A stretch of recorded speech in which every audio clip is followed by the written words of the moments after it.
पक्ष सोडून गेलेले लोक मला भेटत नाहीत, पण ते जयंतरावांना भेटतात. शरद पवार यांचा गौप्यस्फोट.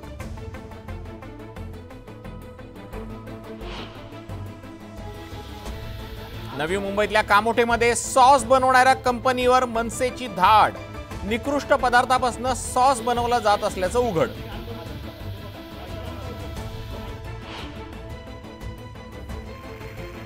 मुसळधार पावसामुळे चिपळूणमधल्या भिले कालुस्ते गावांमधली भात शेती पाण्याखाली.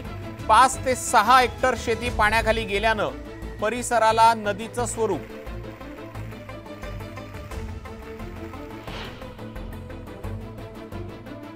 रत्नागिरीच्या हरणेखेम धरणात बुडालेल्या तरुणाचा मृतदेहाचा 72 तासानंतर शोध. एनडीआरएफच्या पथकाला यश.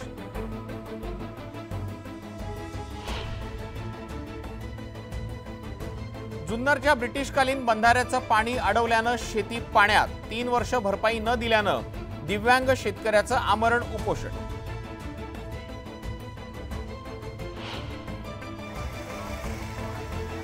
लोणावळा दुर्घटनेनंतर भुशी धरण आणि आजूबाजूच्या परिसरात जमावबंदीचे आदेश. मात्र पर्यटकांची गर्दी कायम.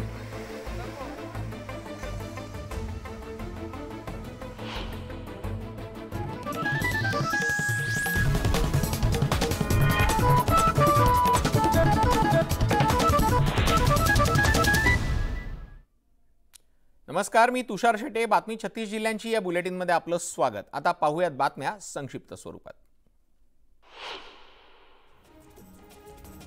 नवी मुंबईच्या कामोठेमध्ये सॉस बनवणाऱ्या एका कंपनीवरती मनसेनं धाड टाकून पर्दाफाश केलेला आहे. त्यानंतर भीषण वास्तव समोर आलेलं आहे.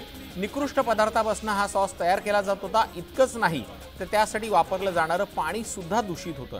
या कंपनीविरोधात मनसेनं एफडीएकडे तक्रार केली असून कारवाई करण्याची मागणी केली जाते.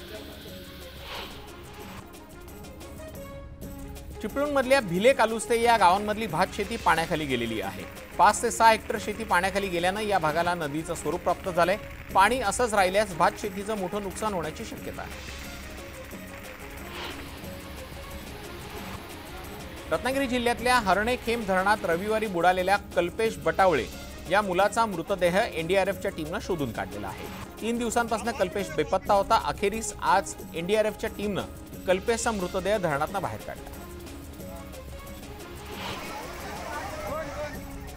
लोणावळा दुर्घटनेनंतर भुशी धरण आणि आजूबाजूच्या परिसरात जमावबंदी आदेश लागू करण्यात आलेत. मात्र नागरिकांकडून सर्रासपणे आदेशाचं उल्लंघन केलं जात आहे. जमावबंदीचे आदेश असताना देखील पर्यटक गर्दी करत असल्याचं चित्र पाहायला मिळतं. हवामान खात्यानं पुण्यात रेड अलर्ट जाहीर केल्यानंतर शाळांना सुट्टी देण्यात आली. मात्र अंदाज चुकल्यानं विद्यार्थ्यांना शाळेचा 1 दिवस बुडवावा लागला. मुसळधार पाऊस तर सोडाच, पण पुण्यात रिमझिम स्वरूपाचा पाऊसही पडला नाही.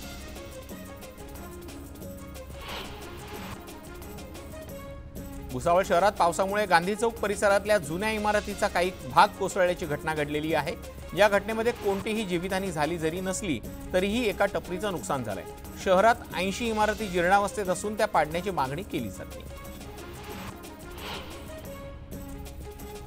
जुन्नरच्या नाणेघाटात जलसंधारण विभागाकडून ब्रिटिशकालीन फडके बंधाऱ्याची डागडुजी करण्यात आलेली आहे. भिंतीची उंची वाढवण्यात आली आहे. यामुळे बंधाऱ्यातील पाणी शेतकरी रावते यांच्या शेतातल्या घरात साठतं आहे. गेली 3 वर्ष पाठपुरावा करूनही कोणतीही नुकसान भरपाई मिळत नसल्यानं शेतकरी कुटुंबासहित फडके बंधाऱ्यात आमरण उपोषणाला बसलेला.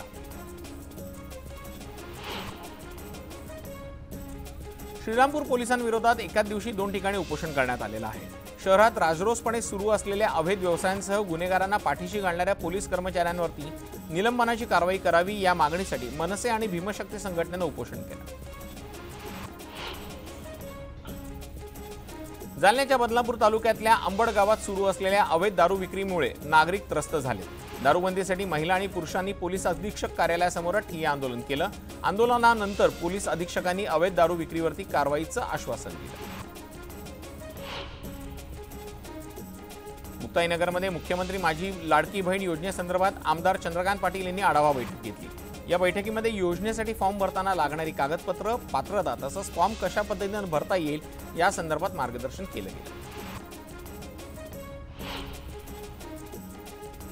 बुलढाणा जिल्ह्याच्या निसर्ग संपदेत भर घालणाऱ्या लोणार सरोवरात वर्षा ऋतूच्या सुरुवातीलाच मोराचं नृत्य दिसलेलं आहे। लोणार येथील निसर्गप्रेमी सचिन कापुरे यांनी हे विलक्षण दृश्य आपल्या कॅमेऱ्यात कैद केले।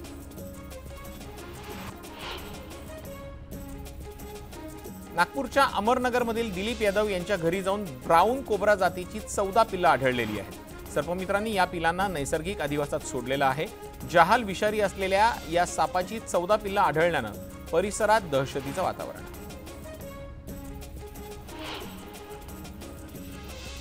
पक्ष सोडून गेलेले लोक मला भेटत नाहीत पण ते जयंतरावांना भेटतात असा गौप्यस्फोट शरद पवारांनी केलेला आहे। माझ्या संपर्कात कोणीही नाही, मी त्यांच्याकडे लक्ष देत नाही, पण जयंत पाटील यांना ते लोक भेटतात याची मला माहिती आहे। त्याचा आउटकम काय येईल हे मतदान झाल्यावर कळेल असं पवार म्हणाले।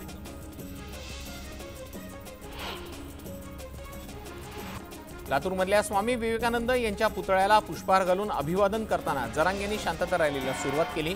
यानंतर जरांगेंनी छत्रपती शाहू महाराज, अण्णाभाऊ साठे, महात्मा फुले आणि डॉक्टर बाबासाहेब आंबेडकर यांच्या पुतळ्याला हार अर्पण करत अभिवादन केलं।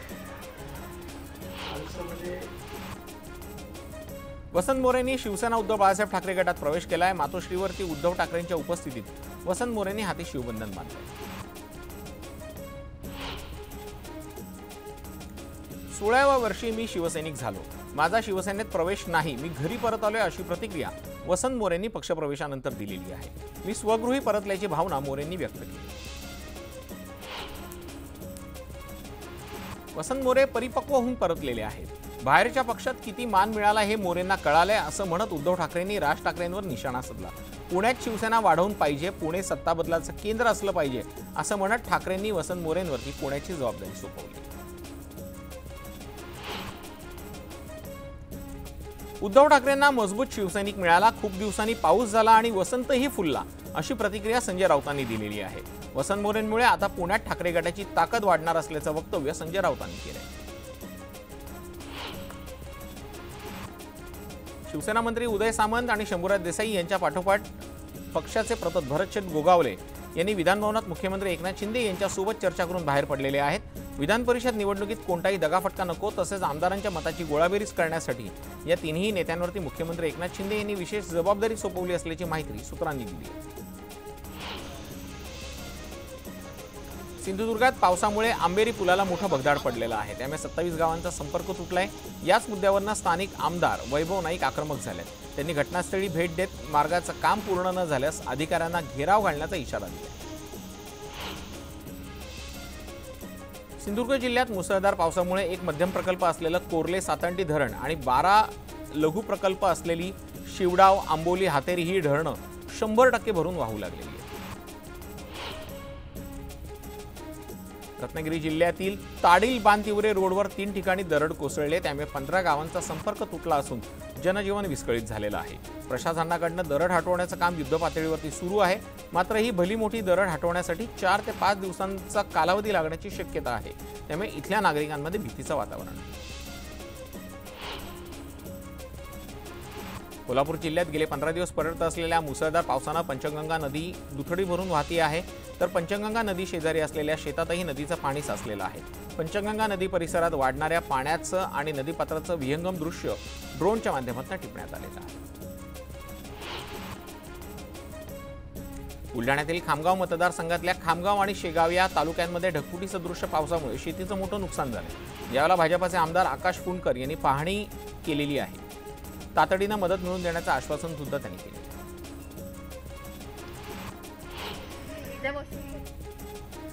अमरावती जिल्ह्यात सोमवारी रात्रभर मुसळधार पावसामुळे पोलीस भरतीच्या ग्राउंडमध्ये चिखल झाला। यामुळे संतप्त झालेल्या पोलीस भरतीसाठी आलेल्या मुलींनी शारीरिक चाचणी पुढे ढकलण्याची मागणी केली।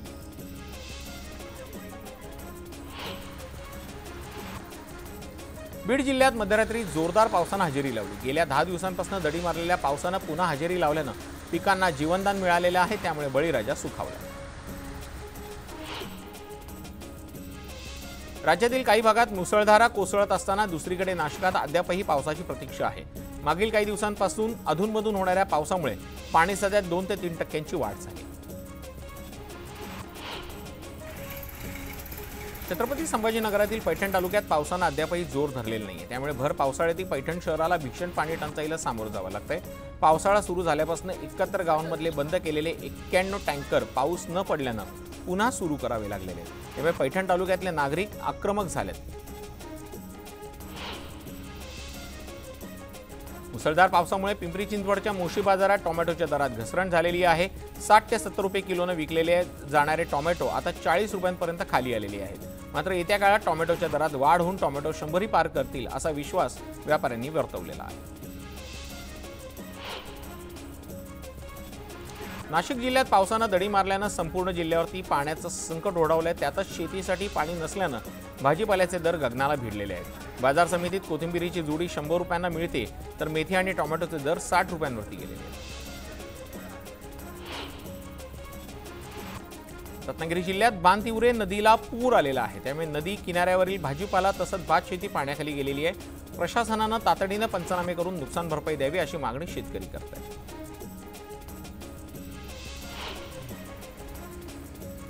सिंधुदुर्ग जिल्ह्यात सद्यस्थितीला घाट रस्त्यांची अवस्था दयनीय झालेली आहे, त्यामुळे पश्चिम महाराष्ट्राला जोडणाऱ्या करूळ गगनबावडा घाट बंद करण्यात आलेला आहे, तर आता फोंडा घाटही अवजड वाहनांसाठी बंद करण्यात आलेला आहे। मात्र लहान वाहनांची प्रवासी वाहतूक या मार्गावरून सुरू आहे।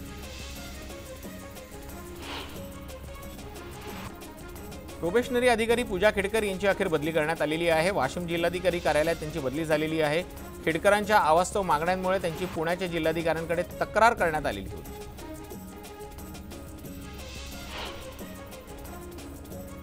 नाशिक जिल्ह्यात डेंग्यूनं थैमान घातलेला आहे। गेल्या 8 दिवसांमध्ये नाशिकमध्ये तब्बल 96 जणांना डेंग्यूची लागण झाली। डेंग्यूचा फैलाव कमी करण्यासाठी आरोग्य विभाग जनजागृती मोहीम हाती घेणार आहे।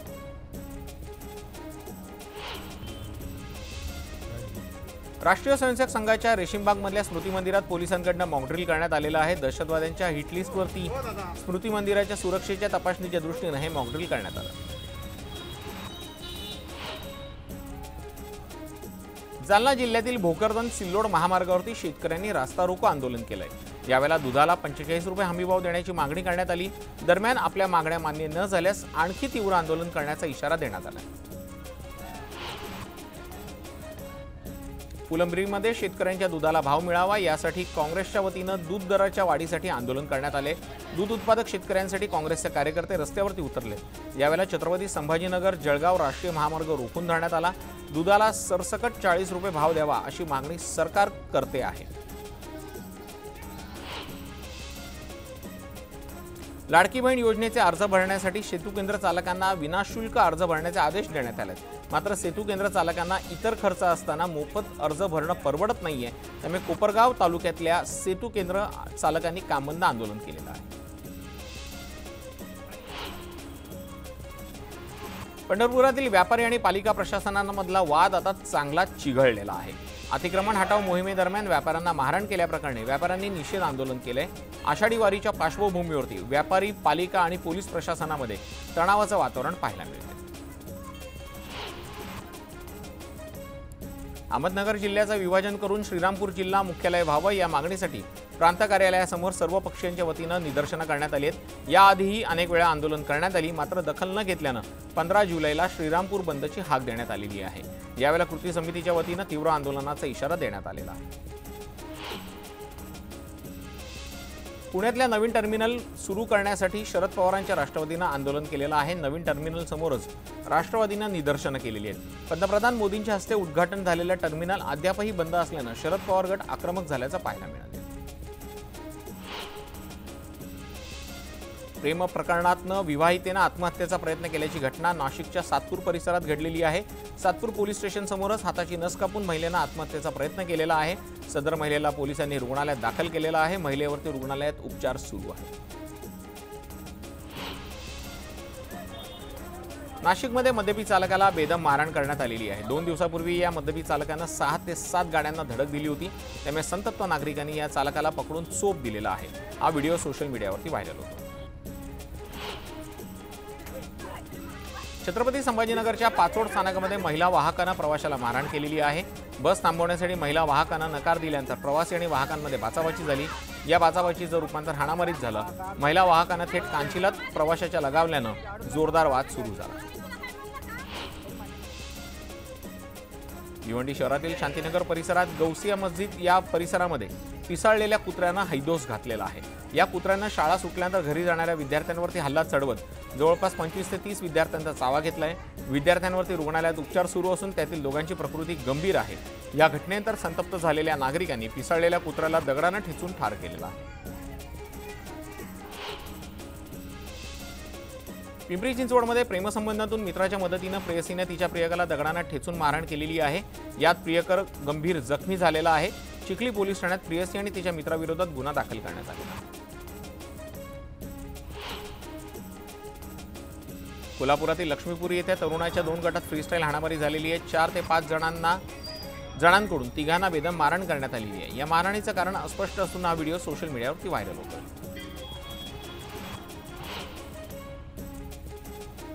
नीट घोटाळ्यातील प्रमुख आरोपी इरन्ना कोनगुलवार याच्यावर प्रशासनाकडून अखेर कारवाई करण्यात आलेली आहे। कोनगुलवार याला ITI प्रशासनानं निलंबित केले, मात्र गुन्हा दाखल झाल्यानंतरही कोनगुलवार अद्यापही फरार आहे। गेल्या काही दिवसांपासून पंढरपूर मंदिर परिसरात भाविकांचे दागिने पळवण्याच्या घटना समोर येत होत्या। शहर पोलीस निरीक्षक विश्वजित घोडके यांनी 13 जणांना अटक करून त्यांच्याकडून 34 तोळे 4 ग्रॅम सोन्याचे दागिने हस्तगत केलेले। येवल्यात एका तरुणाला अर्धनग्न करून त्याला बेदम मारहाण करण्यात आलेली होती। या घटनेला 15 दिवस उलटून अद्यापही कारवाई न झाल्यानं सकल मातंग समाज आक्रमक झालेला होता। त्यांनी आरोपीला तात्काळ अटक करून त्याच्यावर कारवाई करावी, अन्यथा आंदोलन करू असा इशारा दिला।